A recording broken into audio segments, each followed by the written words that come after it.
Alright, y'all. So, the liberal media is now fed up with the Biden administration. Now, the left is starting to turn on President Biden over lack of transparency regarding the crisis along the Mexican border, while other liberals are peeved he hasn't conducted a formal press conference 2 months after taking office. Now, today is actually, I want to say the 71st day. It's either 70 or 71 days that he hasn't done a press conference, alright? So we're coming up on 3 months here. Now, the Daily Beast quoted a veteran White House correspondent Sunday who anonymously trashed the Biden administration for not holding a formal press conference yet. It's a problem, the unnamed correspondent said. Who are we kidding here? More than 2 months without a press conference, come on. The correspondent said the lack of availability is stretching the bounds of access and transparency and accused Biden of ducking responsibility.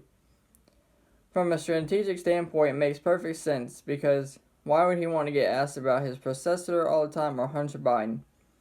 These are always going to be uncomfortable questions no matter who's in office, the unnamed correspondent continued. But there's just a responsibility issue here that he's just been completely ducking. It's too cute by half. Seems they're doing this because they think it just throws them off message. Alright, now, number one. As far as uncomfortable questions go, Trump was asked questions all the time that he didn't want to answer.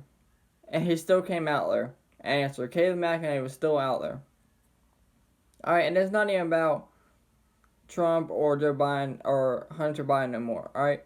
There's stuff that you gotta address. You gotta address, number one, what's going on at the border. The crisis at the border, you gotta address that.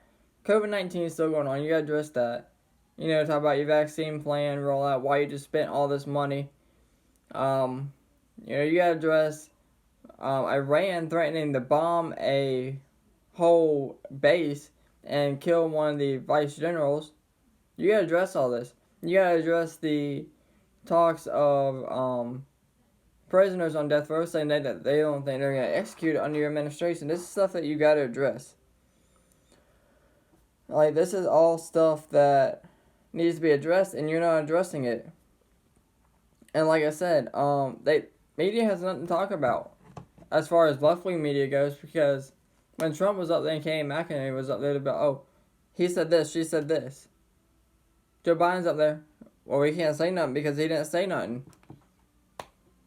I mean, and they're not going to sit there and blast the border 24/7 because they want open borders. So they're not going to blast that.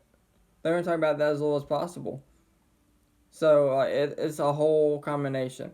When you got Republicans against you, left against you, liberals against you, black, white, Hispanic, all that against you, that tells you right there you're not doing a good job. Like I said, gas prices are going up, grocery prices are going up.